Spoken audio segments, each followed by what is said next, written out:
Élèves de première S, bonjour. Également bonjour aux élèves de terminale S, car j'ai su que des élèves de terminale S s'intéressaient aussi pour leur révision au programme de première S. Dans cette leçon, nous abordons la fission et la fusion, suite bien sûr de notre leçon sur la physique nucléaire. Le programme, vous le voyez, prévoit que vous étudiez la radioactivité artificielle, les réactions de fission et de fusion et les lois de conservation dans les réactions nucléaires. Les compétences attendues, vous devez utiliser les lois de conservation pour écrire l'équation d'une réaction nucléaire artificielle, que nous appellerons aussi provoquée. Alors donc, voyons les réactions provoquées. Il y a la fission. Un noyau lourd est cassé pour en faire des noyaux plus petits, donc plus légers. La fusion. Des noyaux légers s'unissent pour en former un plus gros, un plus lourd.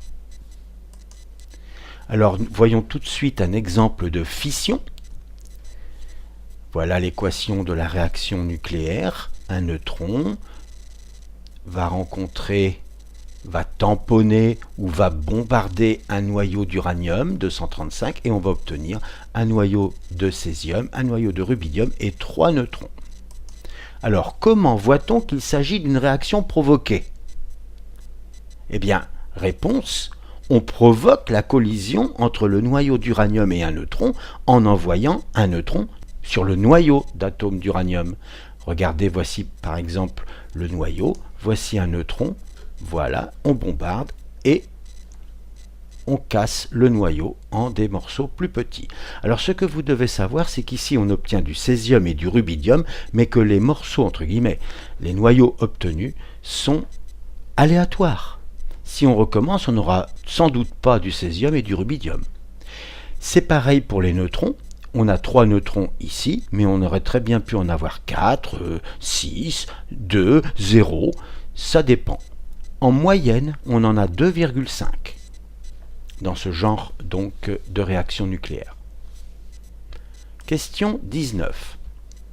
Identifiez le noyau lourd et les noyaux légers. Eh bien, le noyau lourd, évidemment, c'est l'uranium 235, et les noyaux légers, ce sont les noyaux de césium 140 et de rubidium 93.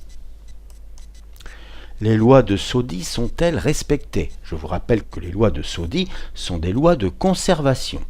Alors, autrement dit, voyons la conservation du nombre de masses. Avant la collision, nous avons 1 plus 235 égale 236, et après la collision, nous avons 140 plus 93 plus 3 fois 1, ça fait 236. Donc, il y a bien conservation du nombre de masses. Voyons maintenant la conservation du nombre de charges.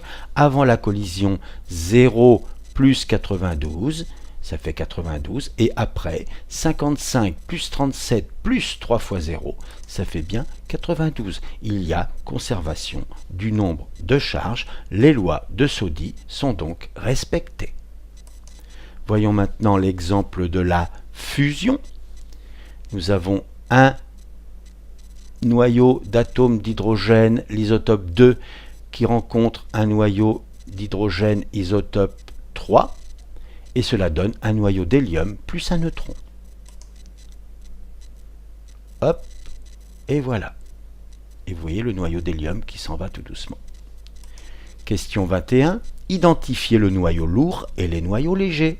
Le noyau lourd, évidemment, c'est l'hélium, et les noyaux légers, ce sont les deux noyaux d'hydrogène. Isotope 2, isotope 3. On l'appelle le deutérium, et l'isotope 3, on l'appelle le tritium. 22. Les lois de Soddy sont-elles respectées? Y a-t-il conservation du nombre de masses? Eh bien, 2 plus 3 avant la collision, ça fait 5. Et après la collision, 4 plus 1, ça fait bien 5. Y a-t-il conservation du nombre de charges? Avant la collision, 1 plus 1 égale 2. Après, 2 plus 0 égale 2. Les lois de Soddy sont respectées. La leçon est déjà finie. Elle était très courte, c'est vrai. Pas difficile du tout. La prochaine fois, nous parlerons de l'énergie nucléaire. À bientôt!